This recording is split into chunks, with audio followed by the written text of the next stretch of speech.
네, 오늘 저녁에 주시는 말씀 시편 1절에서 18절까지입니다.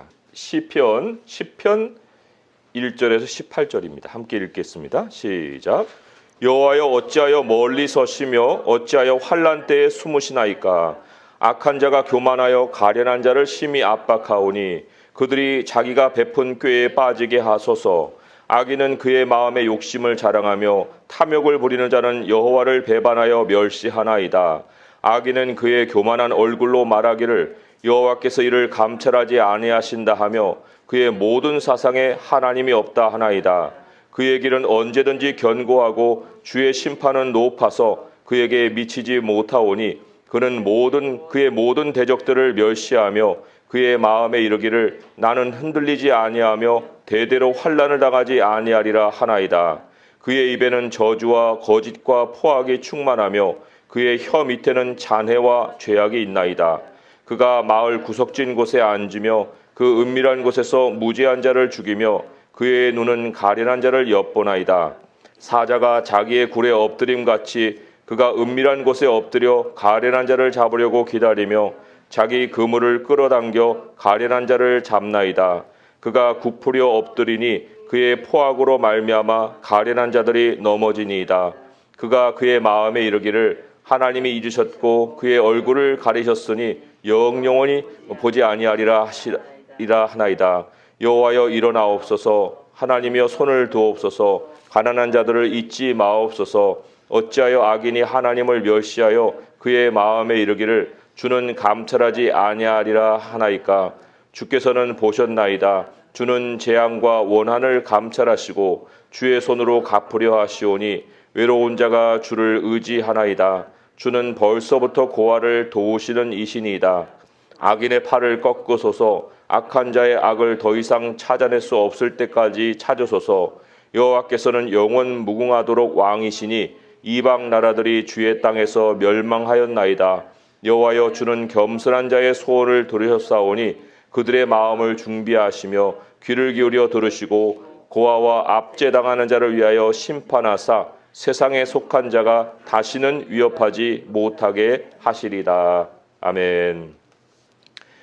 시편에는 무슨 제목이 안 달려 있죠? 보통 시편에는 제목이 달려 있는데요. 이 시편이 최초로 누구의 이야기일까?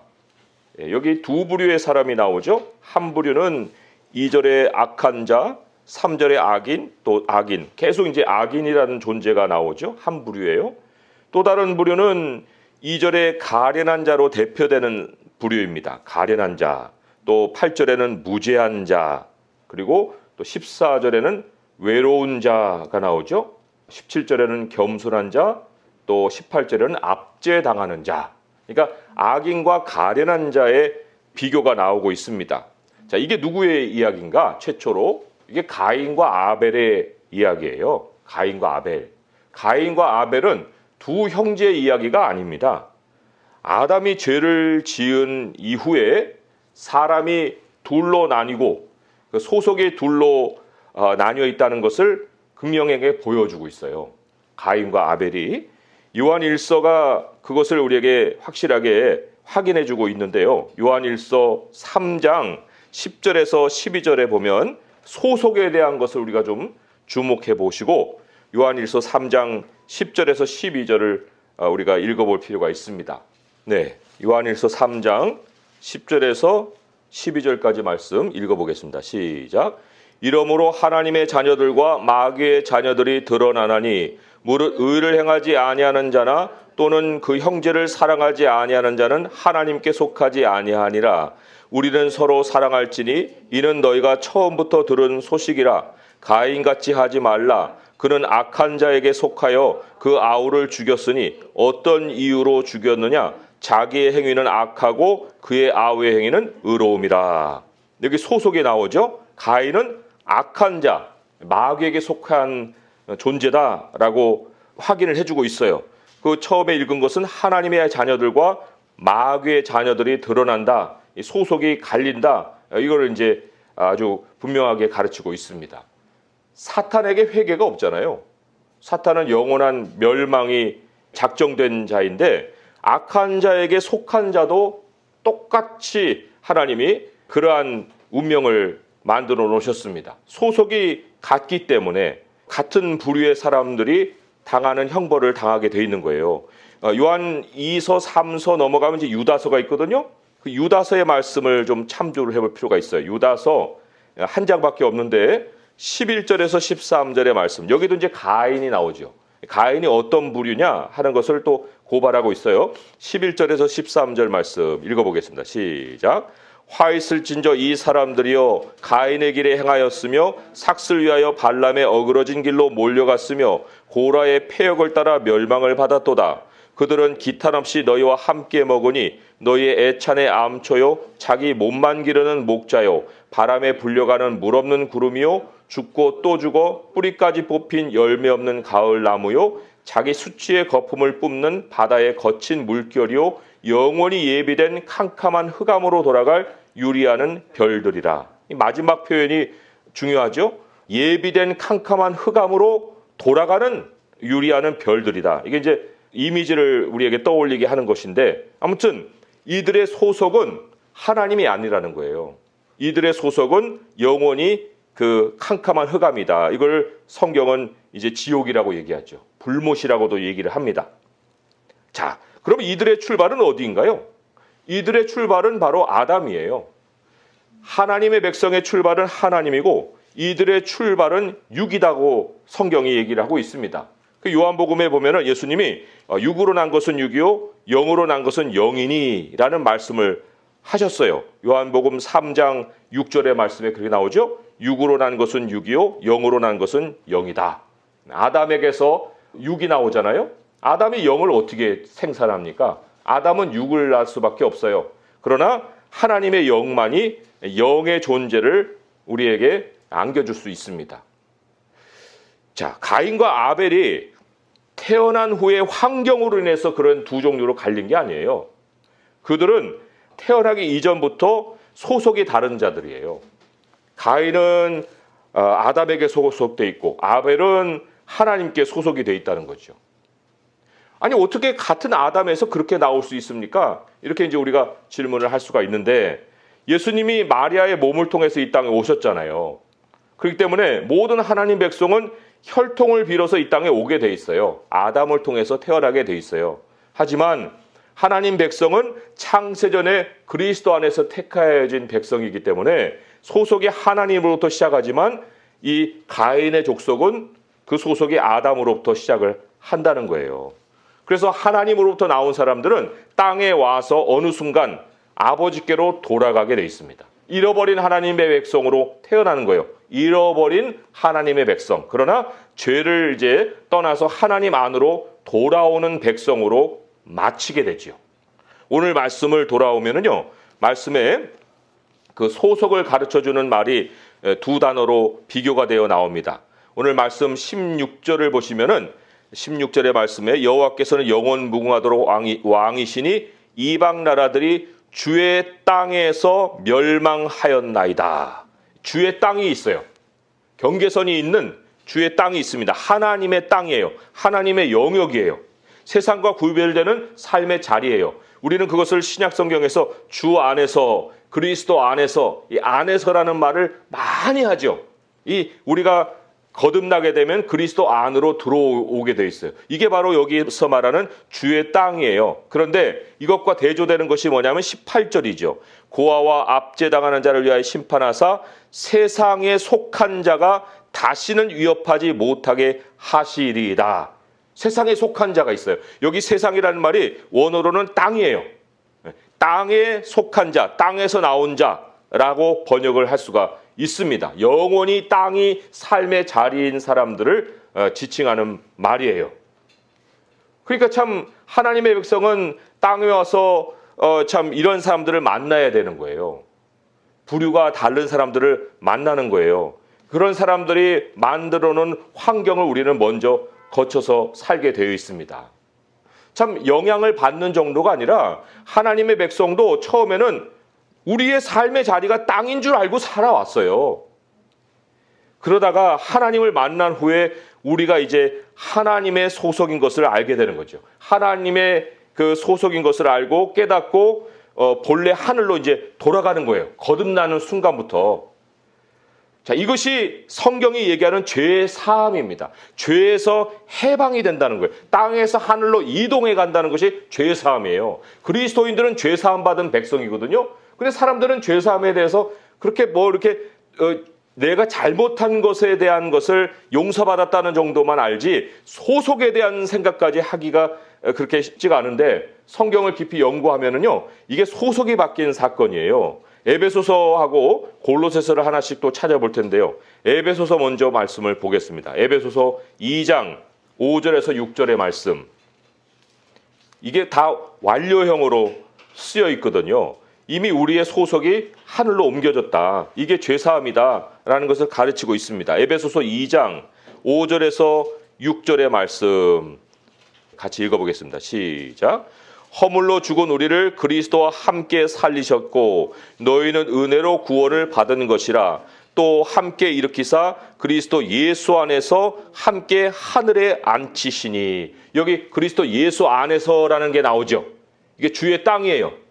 삶의 영역입니다. 그런데 그 예수 안에서가 어디냐 하니까 하늘이에요. 땅이 아닙니다. 하늘로 옮겨주신 거예요. 이게 어떻게 죄사함이냐 하는 것은 골로새서를 가시면 거기서 확인할 수가 있어요. 에베소서 다음에 빌립보서 다음에 골로새서죠. 그러니까 조금만 넘기면 됩니다. 골로새서 1장 13절에서 14절의 말씀. 예, 골로새서 1장 13절에서 14절의 말씀 같이 또 읽어보겠습니다. 시작. 그가 우리를 흑암의 권세에서 건져내사 그의 사랑의 아들의 나라로 옮기셨으니 그 아들 안에서 우리가 속량 곧 죄사함을 얻었도다. 그 아들 안에서 어디예요? 하늘이지요. 하늘에 앉히셨다 했는데 그리스도 예수 안에서 하늘에 앉히신 그 하늘이라는 그 현실 안에는 죄가 없어요. 죄사함을 얻었다. 이게 옮겨진 사건입니다. 아까 그 유다서에 그 흑암으로 영원히 유리하는 백성, 흑암으로 예비된 흑암으로 돌아가는 유리하는 별들이라고 말씀을 했잖아요. 그 세상에 속한 사람들이. 그런데 우리는 하나님이 우리를 소속을 옮겨서 땅이 아니라 하나님의 나라, 하늘, 아들의 나라, 그 아들 안으로 옮기셨어요. 이게 죄에서 해방이고 죄의 사함이라는 거예요. 이제 우리는 더 죄와 상관이 없는 그런 존재가 되었다. 요한 1서에 보게 되면 우리는 범죄할 수 없다. 그게 뭐 행동으로 잘못을 못한다는 얘기가 아니라 소속이 다시 거기로 돌아갈 수가 없다는 거예요. 하나님께로부터 나온 자들은 다시는 그 죄의 소속으로 돌아가지 못한다라는 거죠. 그러면 이제 이 시편이 제대로 우리에게 가르치고 있는 이제 메시지의 내용으로 돌아오는 건데, 죄 사함을 받은 백성, 주의 땅에 살아가는 백성, 그리스도 예수 안에 있는 그 하나님의 백성은 무슨 일을 하고 살아야 되느냐? 이게 이 메시지의 핵심입니다. 오늘 그 질문에 답을 주는 힌트가 16절의 말씀에 나와요. 16절의 말씀 같이 한번 읽어보겠습니다. 시작. 여호와께서는 영원 무궁하도록 왕이시니 이방 나라들이 주의 땅에서 멸망하였나이다. 네, 여기 왕이라는 말이 나오고 주의 땅이라는 말이 나와요. 굉장히 중요한 거예요. 오늘 메시지를 우리가 이해할 때 왕이라는 것, 하나님이 통치하시는 거예요. 주의 땅에서는 사람이 통치하지 않고 하나님께서 왕이십니다. 그리고 우리는 그 주의 땅에서 살아가는 존재가 되는 거예요. 자, 그러면 하나님이 왕이시고 내가 주의 땅에서 살아간다 할 때 우리들에게서 나타나는 행위가 뭐냐? 기도라는 겁니다. 하나님 앞에 엎드리는 것이 또한 기도이고, 하나님의 땅에서 하나님이 어떻게 나의 길을 인도해 가실지를 맡기는 것이 또한 기도예요. 땅에서 살면서 동시에 하늘을 사는 삶의 방식이 뭐냐? 기도라는 겁니다. 기도는 우리의 삶의 자리를 항상 주의 땅에 있게 합니다. 환경은 이 땅인데, 그런데 우리들이 하는 기도로 인해서 우리들이 사는 삶의 자리가 항상 하늘이 되게 한다는 거예요. 주의 땅이 되게 한다는 거예요. 굉장히 중요한 겁니다. 이 기도를 통해서 예수님이 보여주신 변화가 있습니다. 누가복음 9장 29절을 볼까요? 누가복음 9장 29절에 왜 이 사건을 남기셨을까? 라고 할 때 기도를 통해서 우리가 무엇을 맛볼 수 있느냐를 남기신 거예요. 누가복음 9장 29절에 이런 말씀이 있죠. 기도하실 때에 용모가 변화되고 그 옷이 휘어져 광채가 나더라. 용모가 변하고 얼굴에 광채가 난다는 것은 우리가 하늘에 가서 변화된 몸으로 보여질 수 있는 모습이죠. 근데 예수님이 기도하실 때 이 모습을 가지셨어요. 왜냐? 기도라는 것이 우리가 하나님의 땅, 그 하늘의 땅, 하나님이 다스리시는 그 영역 안에서 살고 있는 현재이기 때문에. 모세도 얼굴이 바뀌었죠. 모세가 얼굴이 바뀌었는데 모세는 또 어떨 때 얼굴이 바뀌었습니까? 출애굽기 34장 29절의 말씀. 거기에도 그냥 얼굴 바뀌었다 이렇게 얘기 안 해요. 출애굽기 34장 29절에 보게 되면요. 모세가 그 증거의 두 판을 모세의 손에 들고 시내산에서 내려오니 그 산에서 내려올 때 모세는 자기가 여호와와 말하였으므로 말미암아 얼굴 피부에 광채가 나나 깨닫지 못하였더라. 하나님과 말하는 거예요. 이게 뭐예요? 기도잖아요. 하나님과 말할 때 모세도 모르게 얼굴에 광채가 난다는 거예요. 광채가 났고 그것을 본인은 깨닫지 못했지만 사람들은 알아봤죠. 이게 영적인 현실입니다. 그러면은 우리는 지금 기도하면서 뭐 얼굴이 광채가 변하는 그런 것은 체험을 못하지만 영적 현실 속에서는 이게 분명하게 나타나는 거예요. 야광이 뭐 여기 붙어 있으면은 낮에는 안 보이지만 밤에는 불빛에 비치잖아요, 야광이. 그런 것처럼 사탄은 기도하는 사람을 알아봅니다. 얼굴에 빛이 있어요. 실제로도 우리가 기도를 하고 우리 심령을 하나님께 맡기고 나면은요, 우리 마음이 빛으로 바뀝니다. 밝아지고 하나님 앞에 참 즐거움을 얻게 되거든요. 그런데 이러한 기도 자리를 하나님의 백성이 자원해서 그냥 그 앉아 있으면 얼마나 좋겠어요. 근데 이렇게 쉽게 하나님의 기도해라 하면 기도하라는 대로 기도 자리에 앉아서 이렇게 기도한 사람이 얼마나 됩니까? 이게 별로 안 되거든요. 그러니까 이 시편의 말씀은 하나님이 하나님 백성을 기도 자리에 앉히시는 방식이 뭐냐 하는 걸 알려줍니다. 하늘의 현실과 땅의 현실도 가르쳐 주시지만 그러나 우리가 왜 기도를 해야 되고 그 기도할 때 하나님이 어떤 역사를 하시는지 이런 것도 가르치지만 더 근본에서는 왜 우리는 기도를 하고 있어야 되느냐 하는 그 이유를 가르쳐 주기 위해서 이러한 상황을 허락하신다는 거예요. 1절의 말씀에 여호와여 어찌하여 멀리 서시며 어찌하여 환난 때에 숨으시나이까. 이거 지금 하나님이 의도하시고 이렇게 상황을 만들어내신 거예요. 아예 하나님은 얼마든지 오셔서 응답해 주시고 또 우리를 살피시는 하나님이라는 것을 깨닫게 해줄 수 있어요. 여기 보세요. 여기 14절에 보면 영적 현실은 이렇잖아요. 주께서는 보셨나이다. 보고 계시나이다. 주는 재앙과 원한을 감찰하시고 주의 손으로 갚으려 하시니 외로운 자가 주를 의지하나이다. 주는 벌써부터 고아를 도우시는 이신이다. 한 번도 고아를 돕는 일을 그쳐보신 적이 없어요. 계속해서 도우셨는데 왜 이 사람은 이걸 왜 느끼지 못하고 여호와여 어찌하여 멀리 서시며 어찌하여 환난 때에 숨냐고 왜 이런 절박함을 느낄까요? 이게 하나님이 느끼게 하시는 거예요.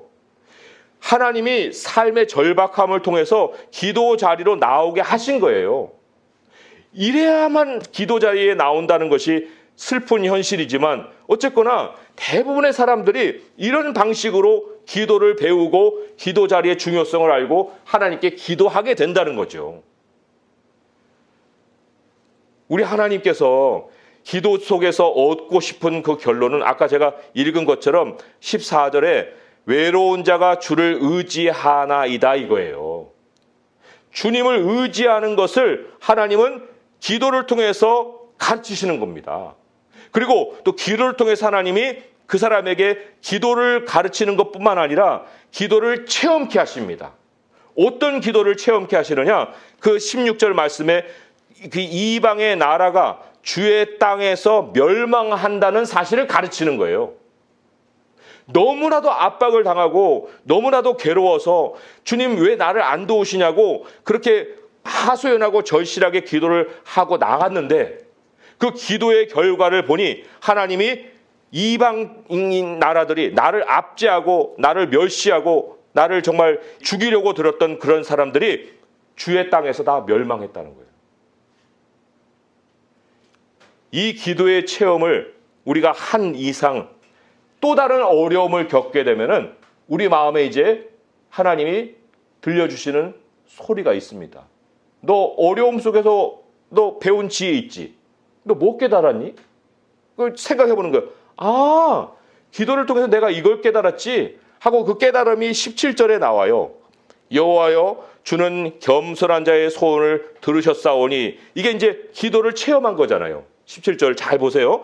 여호와여 주는 겸손한 자의 소원을 들으셨사오니, 그 다음에 이제 그래, 하나님이 내 기도를 들으셨어. 그러면 이렇게 해야지 하고 이제 결심이 되는 건데, 첫 번째, 마음을 준비하신다.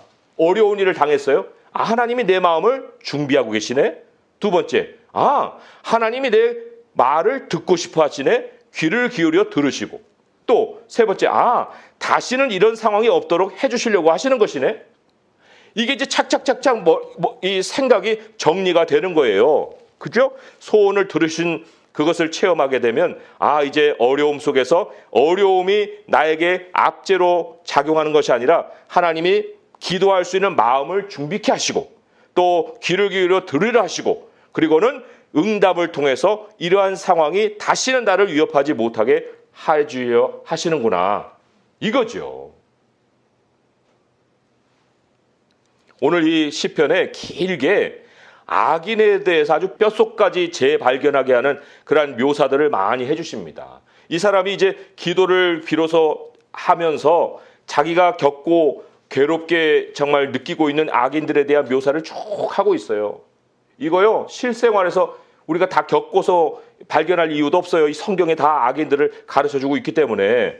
그런데 참 이게 우리에게 가르치고 있는 현실 하나를 꼽아봐라 할 때 악인들의 특성 하나를 우리가 꼽아보게 되면 악인들은 자기 생각을 믿는 사람들이에요. 한번 볼까요? 6절의 말씀에 그의 마음에 이르기를 나는 흔들리지 아니하며 대대로 환난을 당하지 아니하리라. 이게 자기 생각을 믿는 거예요. 마음에 이른다는 것이 자기의 생각을 믿는다. 11절의 말씀에 보게 되면 그가 그의 마음에 이르기를 하나님이 잊으셨고 그의 얼굴을 가리셨으니 영원히 보지 아니하시리라 하나이다. 하나님 살아계신다? 그런 거짓말이 어딨어? 하나님 뭘 살피시긴 뭘 살펴? 하고 자기 생각을 믿는 거예요. 13절에 보게 되면 어찌하여 악인이 하나님을 멸시하여 그의 마음에 이르기를 주는 감찰하지 아니하리라 하나이까. 그죠? 계속해서 자기 생각을 믿죠. 이 생각을 믿는 것이 총체적으로 어디에서 종합적으로 나오냐면 4절에 나와요. 악인은 그의 교만한 얼굴로 말하기를 여호와께서 이를 감찰하지 아니하신다 하며 그의 모든 사상에 하나님이 없다 하나이다. 이 생각 믿고 사는 거예요. 그러니까 자기가 삶의 중심이고 자기 생각이 그러하면 모든 것은 자기 생각대로 돌아가는 거예요. 하나님을 이렇게 멸시하는데 하물며 하나님의 사람은 멸시 안 하겠어요? 하나님의 사람은 더더군이나 발밑에다 놓고 밟으려고 하죠. 자기보다 나은 것을 용납을 못하는 거예요. 그러니까 가인이 아벨을 죽인 거예요. 세상에 속한 사람들의 눈에 가시가 누구냐면 하나님의 백성들입니다. 근데 그런 것을 이 은밀하게 한다고 그랬죠. 여기 8절에도 보고 9절에 보게 되면은 그가 마을 구석진 곳에 앉으며 그 은밀한 곳에서 무지한 자를 죽인다 그랬고, 또 9절에 보면 사자가 자기 굴에 엎드린 같이 그가 은밀한 곳에 엎드려 가련한 자를 잡으려고 기다렸다 그랬어요. 그러니까 가인이 아벨을 불러내고 뒤에서 돌로 쳤거든요. 마찬가지로 세상에 속한 사람들의 그 특징이 드러내서 자기 범죄를 보이는 것이 아니라 그 마음속에 꾀를 가지고 또 입으로 또 여러 가지 간계로 사람을 그 덫으로 잡아놔서 자기 밥이 되게 한다는 거예요. 이게 세상의 속성인데 우리가 이러한 세상을 당해낼 수 있겠어요? 우리의 힘으로? 절대로 우리의 힘으로 당해낼 수가 없습니다. 그래서 예수님은 세상과 경쟁하지 않으셨어요. 예수님은 철저히 아버지를 의지했습니다. 예수님이 기도하셨잖아요. 예수님이 하나님이신데 기도를 무엇 때문에 하셨어요? 라고 하겠지만 예수님은 하늘 시민으로 이 땅을 사신 거예요. 그게 생활 방식이니까 기도를 하신 거예요. 우리는 예수님보다 더 나아요? 아니면 못해요? 예수님보다 못한 우리가 하늘 시민이라고는 알고는 있지만 기도를 하지 않는다는 것은 하늘을 사는 게 아니라 땅을 사는 거죠. 땅을 살게 되면 땅의 방식에서는 우리가 배겨날 방도가 없어요. 이겨낼 수 있는 방도가 없습니다. 우리도 우리의 생각을 믿고 살게 되면 다 백전백패예요. 그러나 하나님 우리에게 말씀하시기를 야, 너의 마음을 믿지 말고 나의 말씀을 믿어라. 내가 너에게 준 약속을 믿어라. 그 약속을 믿고 기도하면 너가 주의 땅에서 이방 나라들의 멸망을 보게 될 것이다. 그게 내가 너의 왕으로 행동하는 것을 네가 체험하는 것이고 너가 기도 없이 살 수 없다는 것을 너 스스로가 깨닫는 길이다. 주님이 말씀을 하고 계십니다. 우리 하나님이 우리 주님을 의지하는 일을 이런 어려움을 통해서 가르쳐 준다고 할 때 어려움은 그 교훈으로 끝나는 것이 가장 지혜로운 거예요. 그러한 교훈을 알고도 당하는 그러한 어려움은 내 죄로 인해서 당하는 어려움이지 아름다운 고난이 아닙니다. 우리 하나님이 오늘 이렇게 하늘 시민으로서 살아갈 수 있는 길을 이 기도로 우리에게 알려주셨기 때문에 하나님, 내가 이제 이 악인들의 모든 모습을 보더라도 나는 그들 앞에서 두려워하지 않습니다. 내가 외로울지라도 나는 그것이 하나님이 나의 마음을 준비시키시고 또 나를 기도하게 하시고 또한 응답을 통해서 그 상황에서 벗어나게 해주시려는 그러한 계기가 되는 줄 믿습니다. 오늘 이 저녁에 주님을 찾아 나가서 나의 상황을 맡기고 기도하는 백성으로 하늘 시민으로 주님과 함께 우리 하나님 앞에 나의 모든 삶의 모습들을 정말 해결해 나갈 수 있는 그러한 응답이 있게 하여 주옵소서. 우리 주님을 찾을 수 있는 성도 될 수 있기를 주님의 이름으로 축원드립니다. 기도하겠습니다. 하나님 아버지 감사합니다. 우리가 죄사함을 받고 죄에서 해방되어서 하늘 시민이 되었고 지금은 그리스도 안에서 하늘에 앉혀 있습니다. 우리는 땅에 있지만 벌써 하늘의 현실을 살아가고 있습니다. 우리 주님이 하늘의 현실을 보여주신 것이 바로 기도이고 기도할 때 용모가 변하고 얼굴에서 빛이 나서 사탄이 감히 접근하지 못하고 사탄의 모든 세력들이 다 우리를 떠나는 역사가 있는 줄 믿습니다. 우리 안에 예수 그리스도가 계시었고 예수 그리스도가 우리 안에서 또한 성령을 통해서 기도하고 계시오며 우리도 항상 기도함으로 우리 주님과 함께 동행하고 있사오니 아버지 이 영적 현실을 땅이 이길 수 없는 것을 알고 이제 이후로 주 앞에서 기도함으로 살아갈 수 있도록 도와주시옵소서. 아버지 악인들은 자기들의 마음을 믿사오나 우리는 주의 말씀을 믿사오니 말씀을 의지하여서 기도하는 시간이 되게 하여 주옵소서. 우리 주 예수 그리스도 이름으로 감사하며 기도합니다. 아멘.